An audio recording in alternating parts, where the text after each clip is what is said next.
अस्सलामु अलैकुम व रहमतुल्लाहि व बरकातुहु। रब्बी यस्सिर वला तुअस्सिर व तम्मिम बिल खैर व बिका नस्तईन या फताह। रब्बी शरह ली सदरी व यस्सिर ली अमरी वहलुल उक़दतम मिन लिसानी यफ़क़हू क़ौली। सुब्हानक ला इल्म लना इल्ला मा अल्लमतना इन्नका अंतल अलीमुल हकीम। अरसलहू बिल हक़्क़ि बशीरन व नज़ीरा मा बअद फ़क़द क़ाल अल्लाहु तआला फ़ी कलामिहिल करीमिल फ़ुरक़ानिल मजीद क़ुलिल्लाहुम्मा मालिकल मुल्कि तु'तिल मुल्का मन तशाअ व तंज़िउल मुल्का मिम्मन तशाअ व तु'इज़्ज़ु मन तशाअ व तुदिल्लु मन तशाअ बियदिकल खैर इन्नका अला कुल्लि शैइन क़दीर।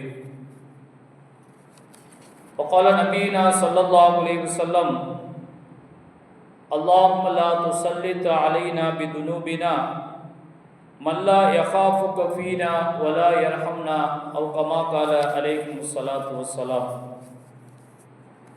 எல்லா புகழும் புகழ்ச்சியும் அகிலத்தை படைத்து பரிபாலிக்கக்கூடிய ரப்புல் ஆலமீன் அல்லாஹ்வுக்கு உரித்தாகட்டுமாக. சலாமும் சலவாத்தும் சத்திய தூதர் சன்மார்க்க போதகர் நம் உயிரின் மேலான கண்மணி நாயகம் ரசூலுல்லாஹி ஸல்லல்லாஹு அலைஹி வஸல்லம் அவர்கள் மீதும் அவர்களுடைய வாழ்க்கையினுடைய வழிமுறைகளை பின்பற்றி நடந்த உத்தம சத்திய சஹாபாக்கள், தாபிஈன்கள், தபஅ தாபிஈன்கள், இமாம்கள், பெரியோர்கள், இந்த புனிதமான ஜும்மாவினுடைய பெருநாளில் அல்லாஹ் சுப்ஹானஹு வ தஆலா நம் அனைவர்களுக்கும் தன்னுடைய ரஹ்மத்தை நிரப்பமாக தந்தருள்வானாக. கண்ணியத்துக்குரியவர்களே, நமது தமிழ்நாட்டினுடைய 17வது சட்டமன்ற தேர்தல் சென்ற மாதம் ஏப்ரல் 23ஆம் தேதி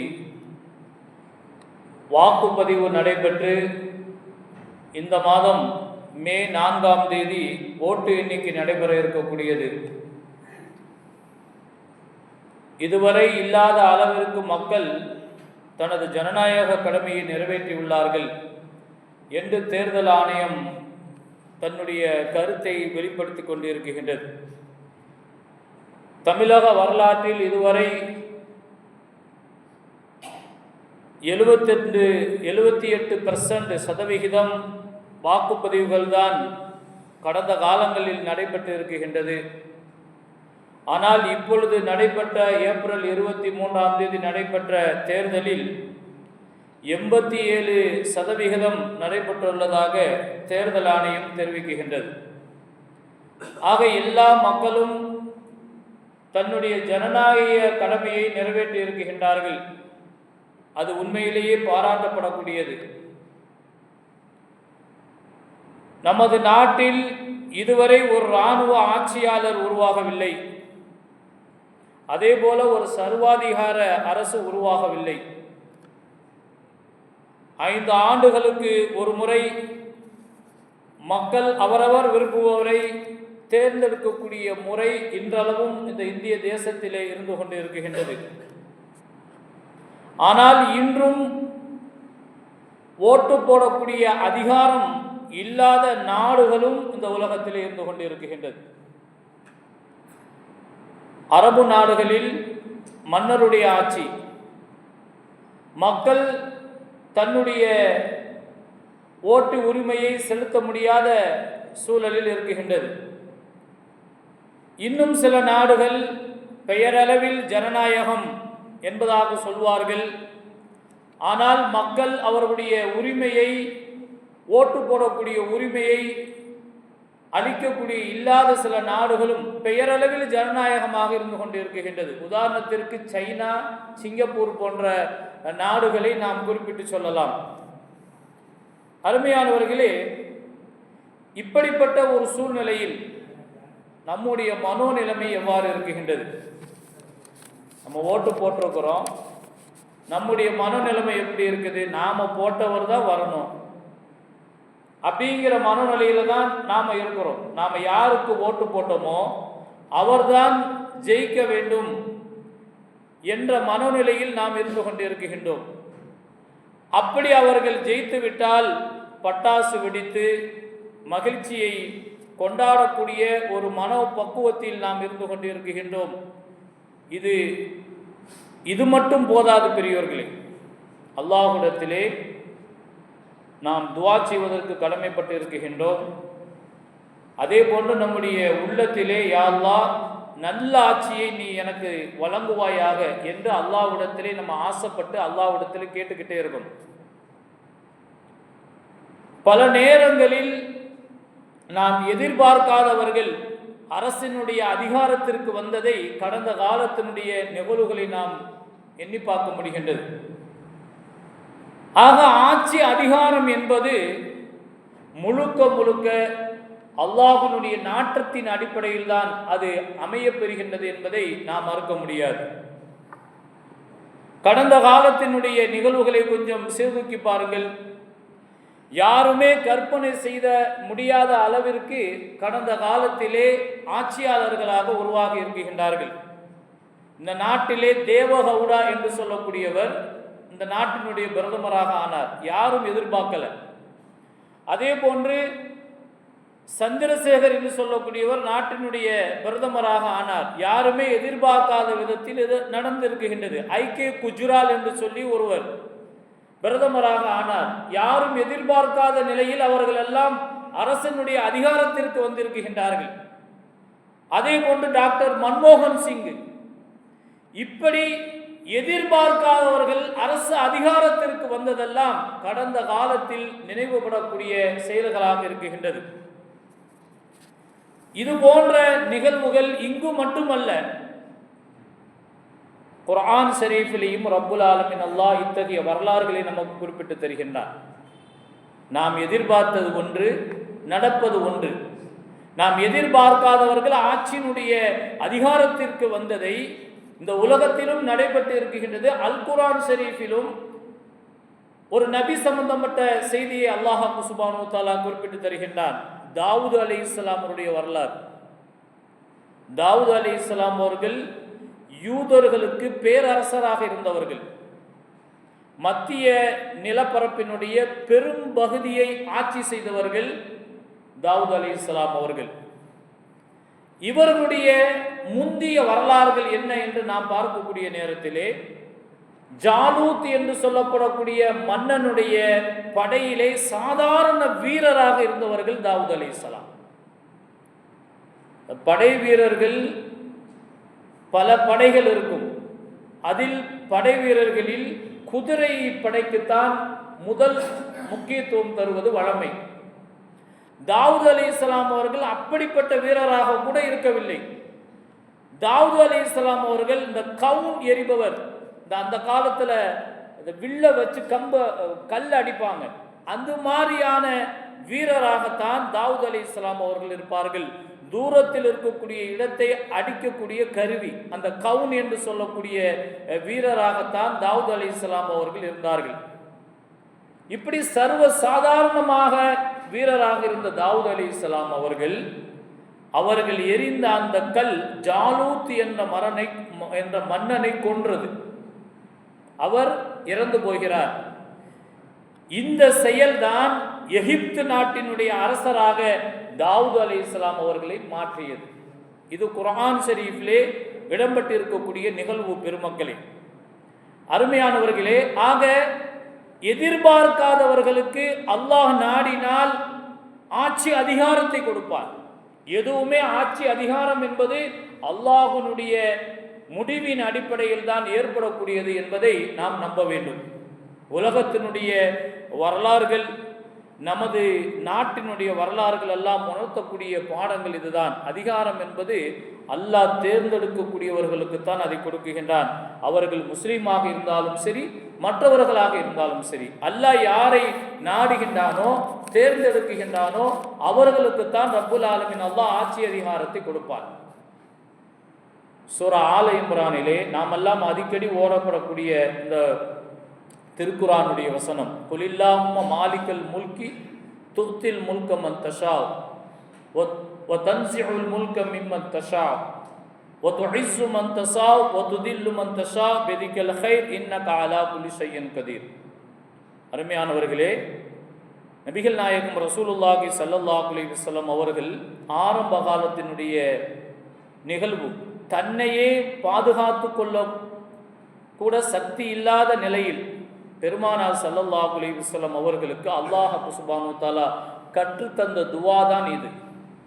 குலில்லாஹும்ம மாலிக்கல் முல்க், அரசர்களுக்கெல்லாம் அரசனே, சொந்தக்காரனே, ஒ துத்தில் முல்க மன் தஷாவ், நீ விரும்புகிறவர்களுக்கு ஆட்சி அதிகாரத்தை கொடுக்குகின்றாய். ஒ தன்சிஉல் முல்க மிம்மன் தஷாவ், நீ விரும்புகிறஇடமிருந்து ஆட்சி அதிகாரத்தை பறித்துக் கொள்கின்றாய். ஒ துஇஸ்ஸு மன் தஷாவ், நீ விரும்பியவர்களுக்கு கண்ணியத்தை கொடுக்குகின்றாய். ஒ துதில்லு மன் தஷாவ், நீ விரும்பியவர்களை இழிவுபடுத்துகின்றாய். பியதிகல் கைர், அனைத்துமே உன்னுடைய கரத்தில் இருக்குகின்றது. இன்னக அலா குல்லி ஷைஇன் கதீர், அனைத்து காரியங்களிலும் நீதான் சக்தி மிக்கவன் என்ற குர்ஆனுடைய வசனம் பெருமானார் ஸல்லல்லாஹு அலைஹி வஸல்லம் அவர்களுக்கு ஆரம்ப காலத்தில் தன்னை பெருமானார் ஸல்லல்லாஹு அலைஹி வஸல்லம் அவர்கள் காத்து கொள்வதற்கு கூட சக்தி இல்லாத நேரத்திலே அல்லாஹ் சுப்ஹானஹு வ தஆலா இந்த அற்புதமான துவாவை பெருமானார் ஸல்லல்லாஹு அலைஹி வஸல்லம் அவர்களுக்கு கற்றுக் கொடுத்தார். அதற்கு பிறகு பெருமானார் ஸல்லல்லாஹு அலைஹி வஸல்லம் அவர்கள் திறம்படைத்த வீரனாக இந்த உலகத்திலே பரிணாமித்தார்கள் என்று நாம் வரலாறுகளை பார்க்க முடிகின்றது. எந்த அளவுக்கு பெருமானார் ரசூல் கரீம் ஸல்லல்லாஹு அலைஹி வஸல்லம் அவர்கள் பெரும் சக்தி மிக்கவர்களாக மாறினார்கள் என்று பார்க்கக்கூடிய நேரத்திலே இன்றளவும் பெருமானார் ஸல்லல்லாஹு அலைஹி வஸல்லம் அவர்களுடைய சக்திக்கு இலக்கணமான நாடுகள் இருந்து கொண்டு இருக்கின்றது. அருமையானவர்களே, லட்சத்தீவு என்று சொல்லி ஒரு நாடு, ஒரு தீவு இருக்குகின்றது. அந்த தீவிலே இன்று வரை எந்த கொலையும் நடைபெற்றது கிடையாது. அதே போன்று கற்பழிப்பு, திருட்டு குற்றம் இதுவரை நடைபெற்றது கிடையாது. காரணம் என்ன என்று பார்க்கக்கூடிய நேரத்திலே அங்கு நபி ஸல்லல்லாஹு அலைஹி வஸல்லம் அவர்களுடைய கொள்கைகளால் பண்படுத்தப்பட்ட நிலமாக அந்த லட்சத்தீவு இருக்குகின்றது. அந்த அளவிற்கு பெருமானார் ஸல்லல்லாஹு அலைஹி வஸல்லம் அவர்கள் இன்றளவும் சக்தி மிக்கவர்களாக இருந்து கொண்டு இருக்கின்றார்கள். எனவே நம்ம ஓட்டு போட்டிருக்கிறோம் அல்லாஹ்விடத்தில். இந்த நேரத்தில் யா அல்லாஹ் நல்லாட்சி செய்யவர்கள் வரணும் அப்படின்னு ஆசைப்படணும். யா அல்லாஹ் நல்லாட்சி செய்யக்கூடியவர்கள் வரணும் அப்படின்னு சொல்லி நம்ம ஆசைப்படணும். நம்ம பகுதிக்கு என்ன செய்வாங்களோ, யார் நம்முடைய தேவைகளை நிறைவேற்றுவார்களோ அப்படிப்பட்டவர்களை எங்களுக்கு நீ தருவாயாக என்று அல்லாஹ்விடத்தில் ஆசைப்பட்டு துஆவும் கேட்கணும். நமக்கும் இந்த சமுதாய மக்களுக்கும் நாட்டு மக்களுக்கும் யாரெல்லாம் நன்மை செய்வார்களோ அப்படிப்பட்டவர்களை ஆட்சியில் அமர்த்துவாயாக என்று நம்ம ஆசைப்படணும். பெரியோர்களே, சகோதரர்களே, பொதுவாக அரசாங்கத்திடத்திலே 3 விஷயங்கள் இருக்கும். ஒன்று நீதி, இரண்டாவது கருணை, மூன்றாவது மக்களுடைய முன்னேற்றத்திற்கான திட்டங்கள். இந்த 3 அம்சங்களும் ஒரு நல்லாட்சி தரக்கூடிய அரசாங்கத்தினுடைய திட்டங்களாக இருக்குகின்றது. எனவே நம்ம அல்லாஹ்விடத்திலே யா அல்லாஹ் எங்கள் மீது கருணை காட்டக்கூடிய அரசை நீ தருவாயாக என்று ஆசைப்பட்டு அல்லாஹ்விடத்திலே நான் துஆ கேட்கணும். காரணம் இன்னைக்கு இருக்கக்கூடிய காலங்கள் ஒரு அபாயகரமான ஒரு காலத்தில் நம்ம வாழ்ந்துகிட்டு இருக்கிறோம். நம்மை அழிப்பதற்கு பல்வேறுபட்ட யூகங்களை வகுத்து பல்வேறுபட்ட சதித்திட்டங்களை, சூழ்ச்சிகளை சதித்திட்டங்களாக தீட்டிக்கொண்டு நம்மை இந்த நாட்டை விட்டு துரத்துவதற்கு, நம்மை அழிப்பதற்குண்டான எல்லா விதமான சதி வேலைகளையும் செய்வதற்குண்டான ஒரு அபாயகரமான ஒரு காலகட்டங்களில் நாம் வாழ்ந்து கொண்டு இருக்கின்றோம் என்பதை நாம் மறுக்கக்கூடாது, நாம் மறந்துவிடக்கூடாது. எனவே தான் நபிகள் நாயகம் ரசூலுல்லாஹி ஸல்லல்லாஹு அலைஹி வஸல்லம் அவர்கள் அற்புதமான துஆவை ஆபத்தான நேரங்களில் எல்லாம் இந்த துஆக்களை நாம் ஓதுகின்றோம். இந்த துஆவை நீங்கள் ஓதி நீங்கள் துஆவாக அல்லாஹ்விடத்தில் கேளுங்கள் என்று சொன்னார்கள். அல்லாஹும்ம லா துஸல்லித் அலைனா பிதுனூபினா மல்லா யகாஃபுக ஃபீனா வலா யர்ஹம்னா. யா அல்லாஹ், எங்கள் காரியங்களில் உன்னை பயப்படாத ஆட்சியாளர்களை எங்களுக்கு நீ தந்து விடாதேயா அல்லாஹ். எங்கள் விஷயத்தில் கருணை காட்டாத ஆட்சியாளர்களை நீ எங்களுக்கு தந்து விடாதேயா அல்லாஹ் என்று அல்லாஹ்விடத்திலே நாம் துவா கேட்டு கொண்டே இருக்க வேண்டும். அந்த துவாக்கள் இன்ஷா அல்லாஹ் கபூல் செய்யப்பட்டு அல்லாஹ்விடத்திலே நாம் விரும்பிய ஆட்சியாளர்களை அமைப்பதற்கு காரணமாக அமையும். இந்த உலகத்திலே முன்மாதிரியான ஆட்சியாளர்கள் அவர்களை போன்று இப்பொழுது இருக்கக்கூடிய ஆட்சியாளர்கள் நமக்கு கிடைக்க வேண்டும் என்று அல்லாஹ்விடத்திலே நாம் துவா செய்ய வேண்டும். இஸ்லாத்திலே ஏராளமான நல்லாட்சி புரிந்த ஆட்சியாளர்களுடைய வரலாறுகள் நிறைய காண கிடைக்கின்றது. வரலாறு முழுக்க 5ஆம் ஹலீஃபா என்று போற்றுதல் கூடிய உமர் இப்னு அப்துல் அஜீஸ் ரஹ்மத்துல்லாஹி அலைஹி, 2ஆம் உமர் என்பதாக சொல்லி அவர்களை பாராட்டும் அளவிற்கு உமையாவினுடைய ஆட்சியாளர் உமர் இப்னு அப்துல் அஜீஸ் ரஹ்மத்துல்லாஹி அலைஹி பிரம்மாண்டமான பேரரசை நிறுவியவர்கள். இந்த உலகத்திலே முதல் பேரரசை நிறுவியவர்கள் உமர் இப்னு அப்துல் அஜீஸ் ரஹ்மத்துல்லாஹி அலைஹி அவர்கள்.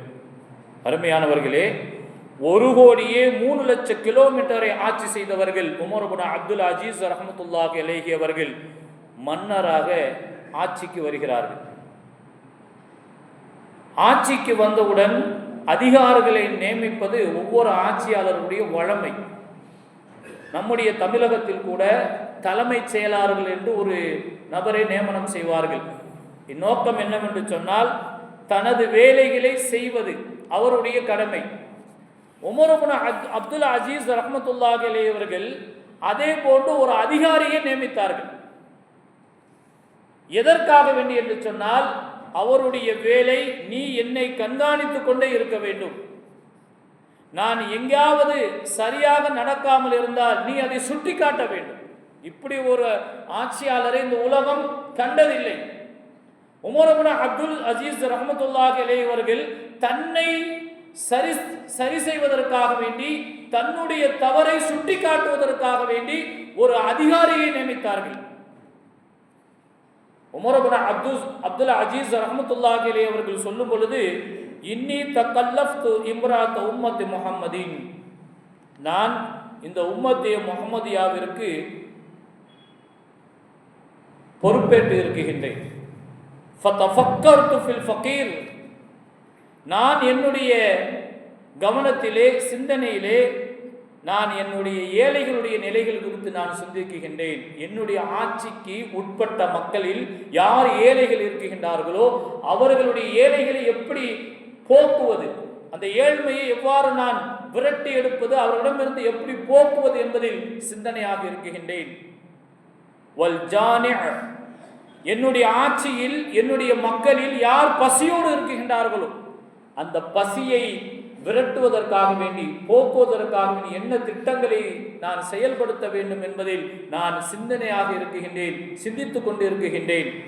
வல் மரீல், என்னுடைய ஆட்சியின் மக்கள் யாரெல்லாம் நோய்வாய்ப்பட்டு இருக்குகின்றார்களோ அவர்களுக்கு நான் என்ன திட்டங்களை செய்து அந்த நோயிலிருந்து அவர்களை விடுவித்து குணப்படுத்துவதற்கு என்ன என்னிடத்தில் திட்டங்கள் இருக்குகின்றது, திட்டங்கள் தீட்ட வேண்டும் என்பதில் நான் சிந்தித்துக் கொண்டு இருக்குகின்றேன். வழிதவறி போனவர்கள், அவர்களை எப்படி நாம் வழிகாட்டுவது என்ற திட்டங்களில் நான் சிந்தித்துக் கொண்டு இருக்குகின்றேன். வல் ஆரி, கடனாளிகள் குறித்து, என்னுடைய குடிமக்களில் யாரெல்லாம் கடன் பட்டு இருக்குகின்றார்களோ அந்த கடனை அடைப்பதற்கு என்ன திட்டங்களை கொண்டு வருவது என்பது குறித்து நான் சிந்தித்துக் கொண்டு இருக்குகின்றேன். வல் மலூம், அநீதி இழைக்கப்பட்டவர்கள் விஷயமாக நான் சிந்தித்துக் கொண்டு இருக்குகின்றேன். வல் கபீர், முதியோர்கள் விஷயங்களில் நான் சிந்தித்து கொண்டு இருக்குகின்றேன். வதில் இயால், குடும்பஸ்தர்களுடைய விஷயங்களில் நான் சிந்தித்துக் கொண்டு இருக்குகின்றேன் என்று உமர் இப்னு அப்துல் அஜீஸ் ரஹ்மத்துல்லாஹி அலைஹி அவர்கள் சொல்லிவிட்டு, என்னுடைய மனதில் ஒரு கேள்வியை நான் எனக்குள்ளாகவே எப்பொழுதும் எழுப்பிக் கொண்டே இருப்பேன். நான் இவர்களுடைய கடமைகள் எல்லாவற்றையும் சரியாக நிறைவேற்ற வேண்டுமே, இல்லை என்றால் நாளை கியாமத் நாளிலே இவர்களுக்காக வேண்டி வாதிடக்கூடிய ஹபீப் ஸல்லல்லாஹு அலைஹி வஸல்லம் அவர்கள் இருப்பார்களே, அவர்களுக்கு நான் எப்படி பதில் சொல்வேன்? வார்த்தையே வருகின்றது ஃபஹஷீது, அது குறித்து நான் பயப்படுகிறேன் என்று உமர் இப்னு அப்துல் அஜீஸ் ரஹ்மத்துல்லாஹி அலைஹி அவர்கள் தன்னுடைய ஆட்சி பொறுப்பு, மிகப்பெரிய பேரரசனாக இருந்து கொண்டும் தன்னுடைய மக்களுக்கு நல்லது செய்ய வேண்டும், நல்லாட்சி செய்ய வேண்டும் என்ற சிந்தனையிலேயே சதா காலம் அவர்கள் வாழ்ந்தார்கள் என்று நாம் பார்க்க முடிகின்றது. இப்படிப்பட்ட ஆட்சியாளர்கள் முன்மாதிரியாக வாழ்ந்திருக்கின்றார்கள். இஸ்லாமிய வரலாறுகளிலும் தமிழகத்தினுடைய வரலாறுகளில் இப்படிப்பட்ட ஆட்சியாளர்கள் இருந்திருக்கின்றார்கள். கண்ணியத்துக்குரிய பெரியோர்களே, சகோதரர்களே, நம்முடைய நாட்டினுடைய தற்காலத்தினுடைய போக்கு எவ்வாறு இருக்கின்றது என்பதை சிந்தித்து பாருங்கள்.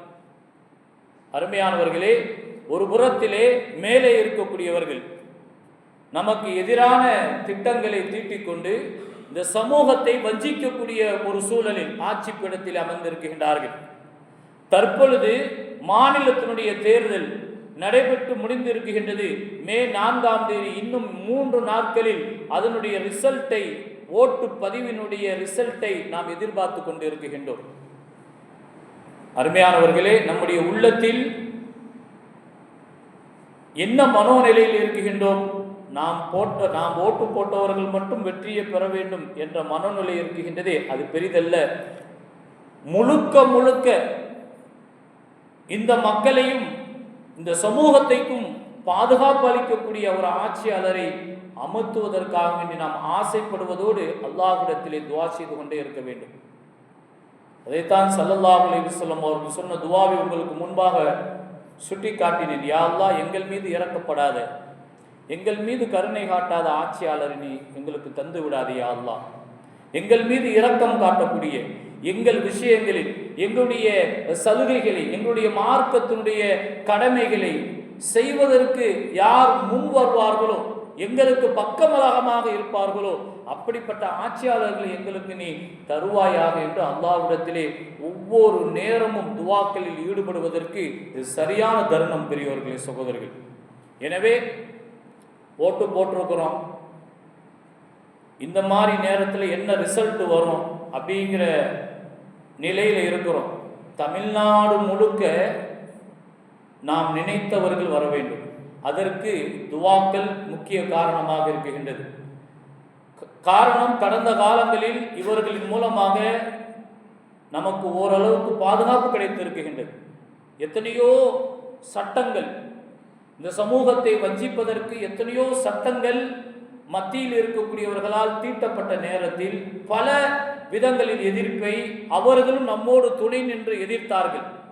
அப்படிப்பட்ட ஆட்சியாளர் மீண்டும் நமக்கு அமைந்து நமக்கு எதிராக திட்டக்கூடிய அந்த திட்டங்களுக்கு அவர்களும் போராடி நமக்கு அதிலிருந்து விடுதலையை பெற்றுத்தர வேண்டும் என்ற எண்ணத்தில் நாம் ஆசைப்படணும். அதற்காக வேண்டிய அல்லாஹ்விடத்திலே துஆ செய்யணும். ரப்புல் ஆலமீன் அல்லாஹ் நம்மீது பயப்படக்கூடிய, நம்மீது கருணை காட்டக்கூடிய இரக்கமான ஆட்சியாளர்களை அல்லாஹ் சுப்ஹானஹு வ தஆலா தந்தருள்வானாக. இந்த உலகத்திலே ஷரியத்தினுடைய சட்டங்களின் அடிப்படையில் இறுதி வரை நாம் செயல்பட்டு அல்லாஹ் ரசூலுடைய பொருத்தத்தை பெறுவதற்கு ஆட்சியாளர்களும் எந்த விதத்தில் நமக்கு தடையாக இல்லாமல் அப்படிப்பட்ட ஆதரவான ஆட்சியாளர்களை அல்லாஹ் தந்தருள்வானாக. வாஹிர் தஅவானா அல்ஹம்துலில்லாஹ்.